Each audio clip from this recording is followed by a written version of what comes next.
Du côté d'Aubigny-Aucagne, pommes, poires et Scooby-Doo sont au programme. Alors exactement, exactement. Alors je ne sais pas pour le dernier si on l'aura, mais en tout cas là ici nous sommes toujours bien évidemment au Verger Martine. Et là nous sommes au milieu des poiriers. Et sans plus attendre, je vais aller à la rencontre de Luc et Sébastien.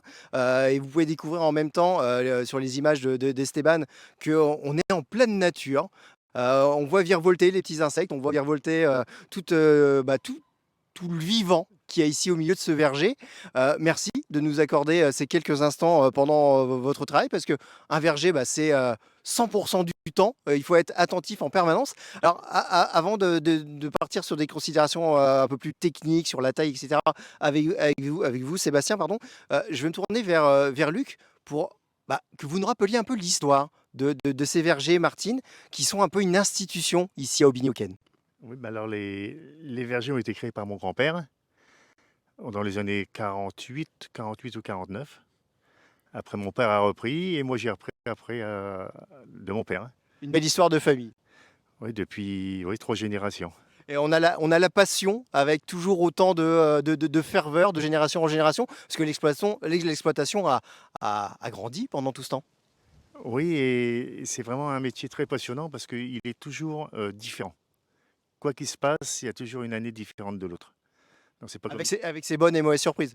Oui, c'est toujours le même problème. Oui. Alors là, on est sur une superficie de combien d'hectares? Parce que je vous avouerai que avec Esteban, quand on regarde comme ça, on voit pas le bout, hein. Donc là, on est vraiment, on pourrait se perdre limite. Il y a 23 hectares, donc à peu près moitié en pommes et moitié en poires. Il y a 15 variétés de pommes différentes et 5 variétés de poires différentes. Et là, pour le coup, ici, nous sommes au milieu des conférences. C'est ça. Ouais, j'ai bien retenu la leçon. Donc justement, ces poiriers ont bénéficié de soins particuliers il y a peu de temps. Et donc Sébastien, vous allez nous expliquer un petit peu justement comment, en cette période de l'année, on en prend soin, comment on les prépare à ce que ils nous offrent de belles poires. Des belles poires. Donc la taille a été terminée en conférence. Donc un poirier ici, donc il faut les 3 organes, obligatoirement tous les ans. Donc Alors 3 organes. je commence. Nous cherchons les fruits de cette année. Vous voyez ici les bouquets. Donc nous avons rabattu un certain nombre de bouquets. Suivant la grosseur de la branche, on va faire plus ou moins de bouquets qu'on va laisser pour faire des très belles poires. Ensuite, nous avons besoin du bois d'un an. Ce bois-ci, là, vous voyez, dans un an, ça sera des boutons qu'on repincera pour limiter le nombre de boutons. Et en nettoyant, nous avons créé des blessures qui font que l'année prochaine, bois d'un an, et dans 2 ans, des fruits. Bon, alors, j'espère que vous avez tous suivi. Donc le bois d'un an. Les blessures et les fruits. Alors blessure, ça fait un peu peur ce mot. Mais on nettoie l'arbre, on doit aérer. L'arbre ne doit pas être un mur, donc on doit aérer l'arbre, et en aérant l'arbre, on sélectionne des baguettes, on en retire, et ça nous fait les blessures. Alors, Qui vont redémarrer un bois d'un an l'année prochaine. ça ferait quoi si on laissait l'arbre vivre sa vie comme ça, un peu de manière sauvage, si on faisait aucune taille, aucune coupe ou quoi que ce soit? On pourrait se dire, laissons l'arbre vivre sa vie, mais c'est pas ça le jeu en fait. C'est pas le ça. Donc on a quand même un contexte actuel qui fait qu'il faut des belles poires. Donc on doit déjà limiter le nombre de boutons pour créer des très belles poires parce que le contexte est là. Le client veut des très grosses poires. Alors c'est ça, c'est une histoire de taille en fait, hein. Il y a ça, mais aussi ensuite, si c'est trop volumineux et trop encombrant, après vous avez des insectes qui vont se proliférer à une quantité importante, qui vont créer énormément de dégâts. Donc en fait, c'est pour son bien-être C'est pour son qu'on fait tout bien-être. ça. Un problème de psylle, comme on a déjà connu il y a 5 ans, vous pouvez pendant 3 ans ne pas avoir de récolte dans une parcelle. Ah oui. Financièrement, c'est pas gérable. Alors j'allais dire comment on s'y retrouve, parce qu'on peut avoir peut-être un peu de stock pendant un temps, mais 5 ans de stock pour la clientèle, et pour vous, c'est une perte énorme. Oui, mais c'était pas... Bon, heureusement, c'était pas sur tout le verger de poires. Donc il y avait une partie et c'est vrai qu'en fin de compte, c'est assez compliqué à vivre avec, je sais pas, 200 ou 300 tonnes de poires en moins, quoi. Et tout ça, ce que vous disiez tout à l'heure, c'est différent d'une année sur l'autre. On peut anticiper, on peut essayer de prévoir, on peut essayer d'en prendre soin, mais il y a toujours peut-être l'imprévu. Du vivant, c'est de l'imprévu, donc c'est vraiment très compliqué.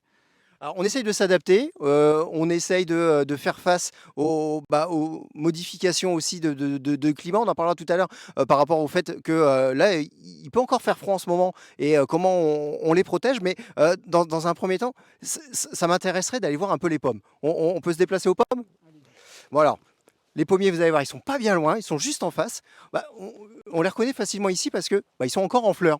Donc on va voir un petit peu, on va faire un peu l'autopsie, j'ai envie de dire, d'une fleur. Luc, tout à l'heure, en préparant, nous a montré un petit peu pas mal de choses très intéressantes. Et je pense qu'on va le découvrir à nouveau ici. Alors moi, j'ai envie de faire waouh encore parce que c'est super beau en fait. C'est presque un décor de carte postale, quoi. C'est super joli. Donc ici, donc tous les pommiers sont mis en mur fruitier. Et donc là, vous êtes en Canada, donc en pleine fleur. Et donc la taille, c'est pareil. Donc nous diminuons le nombre de boutons. Avant, on faisait une taille un peu plus longue. Maintenant, on va sélectionner, on est plus court, toujours dans le but d'avoir des fruits de très belle qualité. On recherche ce que le client veut, donc des gros fruits. Alors, le choix de la variété et après la taille du fruit, c'est les critères. On adapte suivant la variété qu'on a en face de nous. D'accord. Et donc là, la prochaine étape, là, on a les fleurs. Ça va défleurir dans combien de temps? Oh, dans 3-4 jours, il n'y a plus de pétales. Ah oui, on est vraiment venu pile poil quand il fallait, quoi. C'est ça, ouais. Il y a plus de Alors, chance. donc, j'annonçais il y a quelques instants à nos amis téléspectateurs que on essaye de se prémunir du gel, mais on n'est pas à l'abri. Tout à l'heure, vous nous avez montré que il y a eu voilà, des petits coups de gel sur certaines fleurs. Est-ce que ici, on pourrait faire un petit diagnostic, voir si celles qui sont devant nous sont en bon état? Juste prendre une fleur. Donc on retire les pétales. On voit Alors Esteban va nous montrer ça en extrême gros plan. on va retirer les pétales. Il y a le pistil qui est là avec les étamines. Et on coupe en deux pour voir. Et là, il y a les ovaires. Donc cette fleur a été fécondée. Les ovaires sont bien clairs et tout ça. Une fleur qui est gelée, les ovaires vont être marrons.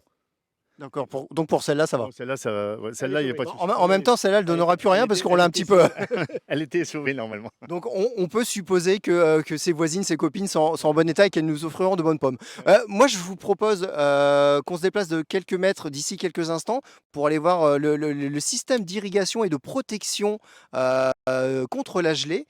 Vous allez voir, c'est aussi très technique, l'air de rien, parce que il faut être vigilant, il faut se tenir prêt à intervenir. Donc restez avec nous, on reste dans les pommes, on va essayer de pas y tomber dans les pommes avec Esteban. Et donc on se retrouve dans quelques instants ici, toujours en compagnie de Sébastien et de Luc, bien évidemment. Jérôme, merci 1000 fois de toutes ces explications et on te retrouve tout à l'heure. Pour manger local, ça se passe du côté d'Aubigny-aux-Caignes en compagnie de Jérôme. Et on en a appris pas mal tout à l'heure sur comment démarrer cette production de pommes et de poires. On va découvrir la suite dans les vergers de Martine. Jérôme, on est avec vous. Effectivement, nous sommes toujours dans les vergers Martine, toujours sous le soleil, ça nous fait tellement de bien. Et là, j'ai envie de vous montrer tout de suite, Esteban va nous montrer là déjà, on a des bébés pommes qui arrivent tout doucement. Et Sébastien va nous expliquer un petit peu le pourquoi de ces bébés pommes. Voilà, c'est surprenant parce que juste à côté, il n'y a pas de pommes du tout, il n'y a pas de bébés pommes. Donc voilà, donc là c'est deux variétés. Donc vous avez deux Lidarèdes qui a fleuri bien plus tôt qu'à côté ici de la jaune à prince, ce qui explique que le calibre est déjà aussi important entre guillemets de la poire. Ah, la poire ou la pomme? De la pomme, excusez-moi. Ah bon, j'ai eu peur de me tromper, mais il n'y a aucun souci. Alors, les pommes se récoltent en automne. Là, on est début mai. Ça met du temps, une pomme, pour arriver à maturité? Donc en moyenne, on va compter 145 jours après la pleine floraison. D'accord, ok. Approximatif, ça va varier de 5 à 10 jours suivant les variétés. Ok, bon, on saura être patient et vous les mettez de côté. C'est bon, Il y a pourquoi? pas de souci. C'est à croquer, c'est pour faire des tartes, c'est quelle variété? Polyvalente. Oh bah c'est Polyvalente. génial, comme ça on pourra faire ce qu'on veut. Alors en attendant, il faut en prendre soin, il faut veiller au grain, on l'a dit tout à l'heure, c'est un métier où on travaille avec le vivant, il y a plein de surprises, et là notamment Luc, il faut se prémunir contre les gelées tardives, les gelées qui peuvent encore arriver. Les seins de glace, c'est bientôt. Et là, on n'est pas venu au pied de ce mât pour rien, parce qu'il y a un appareil qui vous permet de lutter contre le gel. Oui, donc j'ai une sonde qui est dans le verger et qui me prévient quand la température dépasse un certain seuil, qui me réveille et je viens dans le verger pour faire le tour et et relever une dizaine de thermomètres. Parce que ça, c'est en pleine nuit en plus, hein. Oui, bien sûr, ça c'est Ça serait trop facile. c'est facile. Ouais. Donc là, ouais. Et donc, pour savoir à quelle heure, quand est-ce que je dois mettre en route l'irrigation. Parce que ces cannes que vous voyez là sont des sprinklers, ça s'appelle. Et quand la température est critique, je mets les sprinklers. Il y a un système qui se fait que je peux arroser tout le verger. Les sprinklers, je mets en route les sprinklers pour faire de la glace autour de la fleur. C'est-à-dire que le fait que l'eau se transforme en glace dégage des calories et ces calories maintiennent la fleur aux alentours de 0 degré. Et c'est ça qui est surprenant. On protège du froid avec du froid. C'est ça, mais il faut surtout le faire tout le temps. Ah, et oui, c'est ce que vous me disiez tout à l'heure. Il ne faut pas juste faire une coque de glace. Il faut maintenir cette coque de glace en permanence. En permanence, il faut toujours faire de la glace. Et là, on arrose jusqu'au moment où la température extérieure est assez chaude pour pouvoir faire de l'extérieur, faire fondre la glace. Parce que si on arrête trop tôt l'aspersion, eh ben la glace va fondre aussi, mais elle va prendre pour fondre la chaleur qui est à l'intérieur du bouton. Et là, on pourrait faire descendre des fleurs à moins 7 ou moins 8 degrés. Bon, et là, c'est Là, c'est cuit, hein. Là, c'est cuit, il n'y a rien à... Et donc là, on a bien compris que c'était la technique, la technologie qui venait en aide. Il y a d'autres choses auxquelles il faut penser maintenant, notamment les problématiques de sécheresse qui arrivent. Vous êtes pareil averti, j'allais dire en temps réel, si dans la terre il y a trop d'eau, pas assez d'eau, vous pouvez être au courant grâce aussi à des sondes, c'est bien ça? Ouais, c'est ça. On a 2 sondes qui permettent de savoir exactement le niveau d'eau qu'il y a dans le sol. À des profondeurs différentes qui va de 5 cm jusqu'à 70 cm. Et suivant la courbe, on sait s'il faut mettre en route l'irrigation pour la sécheresse ou on attend encore un peu. Alors Et par ça- contre, s'il y a trop d'eau, là, on peut pas faire grand-chose. Là, on peut pas, on peut rien faire. Non, le problème avec le trop d'eau, bon, l'avantage qu'on a ici, c'est qu'on a des sols qui sont bien drainés. Donc, on n'a pas de souci d'asphyxie des sols, quoi. Alors, la question que je me posais justement, c'est voilà, tout le verger sous un même axe. Je suppose que c'est pas au hasard qu'il soit pas dans cet axe-là, mais plutôt dans cet axe-ci, plus tourné vers, je vais peut-être dire une bêtise, vers le nord-sud. On est oui, pardon. Oui, nord là-bas et sud, nord-sud. Ce qui permet d'avoir le meilleur ensoleillement à partir du mois de juin. On a le meilleur ensoleillement plutôt que dans ce sens-là. Parce que dans ce sens-là, on aurait, par exemple, pas de lumière l'après-midi. Donc là, de ce sens-là, ça permet d'avoir le soleil du matin et jusqu'au soleil du soir. Et c'est un métier, c'est un métier passion, c'est un métier de rêve. On est dans la nature, on est avec le vivant, faut en prendre soin. Je suppose que, alors je vais pas dire que ce sont tous vos petits bébés, Sébastien, mais on sent quand on discute avec vous que vous avez l'amour du métier et que ça vous tient à cœur de prendre soin de tous ces arbres et de permettre des floraisons et l'arrivée des fruits et de satisfaire tous les consommateurs. C'est une passion avant tout, hein. Si on n'est pas passionné, on ne fait pas ce métier-là. C'est un métier qui prend.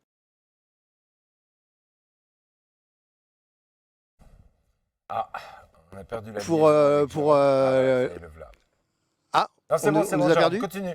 Non, c'est bon, c'est bon. Ah, on est continue, revenu. Continue. Donc, ok. Non, mais bon, sinon, Jérôme, voilà, j'ai faut des le dire, questions. Bertrand. Nous, en J'ai attendant, des questions, Jérôme. on attend que j'ai les des pommes questions. grossissent, hein, sinon. J'ai des questions. Ah bah, D'abord, est-ce que comme tu veux, Bertrand. Prêt, S'il te prêt plaît, pour les Jérôme, questions. juste, on a 3 minutes pour échanger encore ensemble.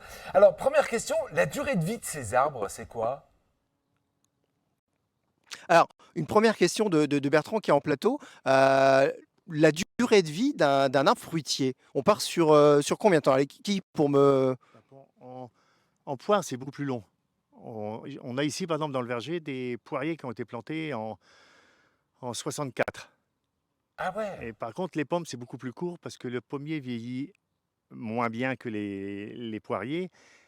Et les pommes bicolores perdent leur couleur au fur et à mesure qu'elles vieillissent. Donc, il y a bien un moment, aux alentours de 15 ans, il faut qu'on puisse l'arracher Et après, il y a aussi le goût des consommateurs qui préfèrent avoir des fois des pommes plus sucrées ou moins sucrées. Et donc, il faut toujours s'adapter à ce que veut le consommateur. On a bien senti tout à l'heure, effectivement, que les goûts des consommateurs avaient évolué, que la gamme de pommes, la variété de pommes, vous me disiez tout à l'heure, on est passé de 3 variétés à maintenant à une foultitude de variétés, à une Une quinzaine. quinzaine de variétés différentes. Alors, Bertrand, il y a vraiment du choix. Donc, si tu as une autre Tu question. m'étonnes. Ouais, j'ai une autre question concernant la biodiversité. Comment est-ce que, je suppose que tout ça, on essaye de mettre le moins possible de produits chimiques. Est-ce qu'il y a des insectes qui sont implantés? Comment on fait pour combattre les maladies que naturellement il pourrait avoir? Alors, j'ai envie de dire, Bertrand, je ne vais pas spoiler, parce que ça, c'est ce qu'on a réservé pour la troisième prise d'antenne. L'aspect environnemental, l'aspect pollinisateur, l'aspect biodiversité. Merci, le mot m'avait échappé. Ça, c'est dans une troisième partie. Donc, restez avec nous, hein, surtout parce qu'il y a encore plein de Eh choses ben à d'accord. découvrir. Et, Ok. bah voilà, donc Et restez, Jérôme, une restez, parce dernière que nous, on question. est tellement bien ici. Jérôme, si on veut se procurer les pommes et les poires qui viennent d'Aubigny-aux-Caignes, on va où?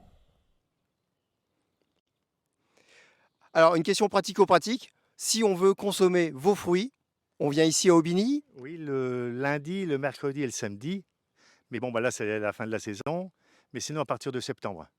Donc, il y a une vente au détail où on vend toutes les variétés de pommes qu'il y a dans le verger. Donc, il y a une quinzaine de variétés de pommes et 4 ou 5 variétés de poires. Les horaires. Le lundi et le samedi, c'est de 9h à midi et de 1h30 à 17h.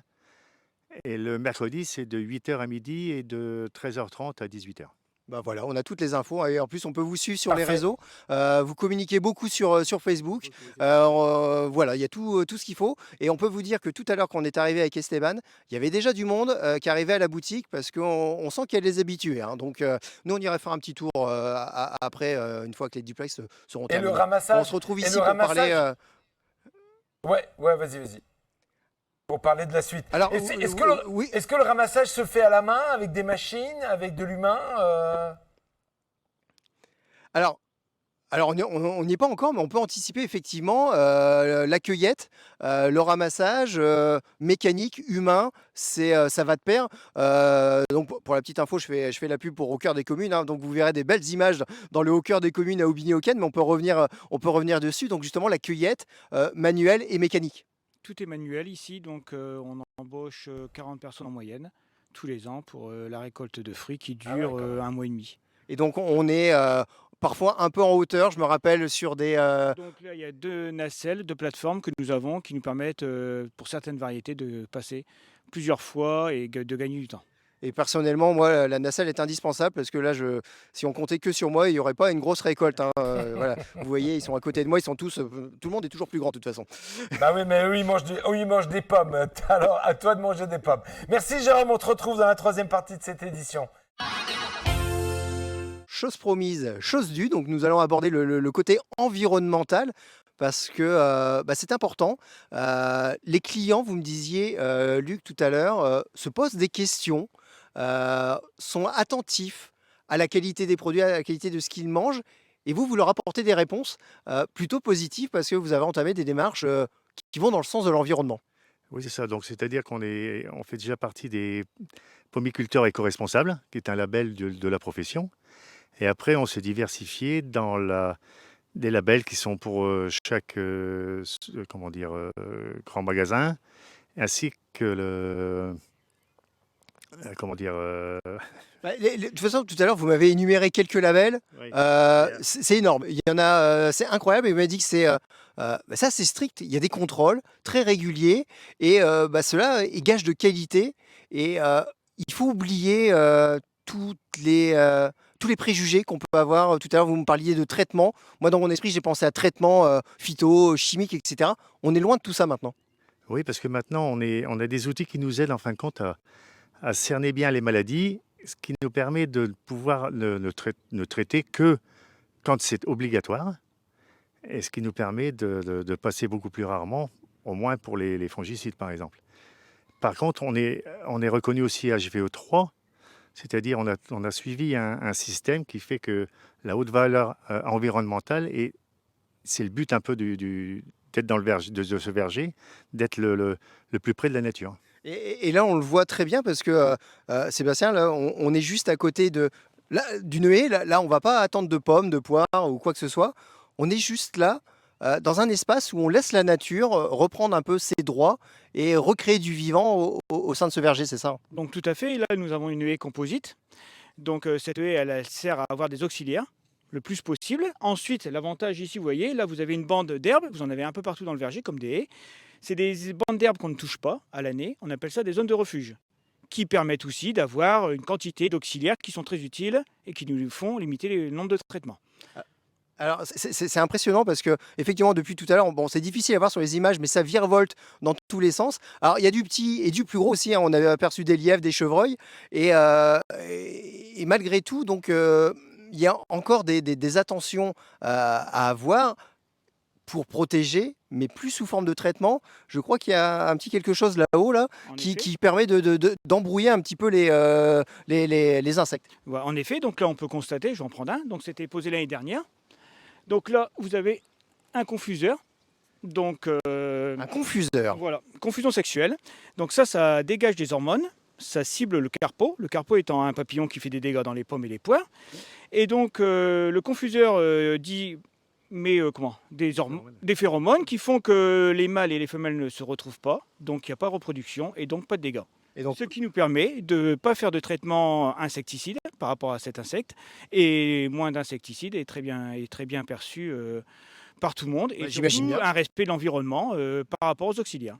Bon, bah, c'est parfait ça. On ira le raccrocher tout à l'heure. Celui-ci est terminé. Ah, d'accord. Ça dure 1 an et remplacé tous les ans. Ah bah ok, bah on en remettra des neufs un peu plus tard.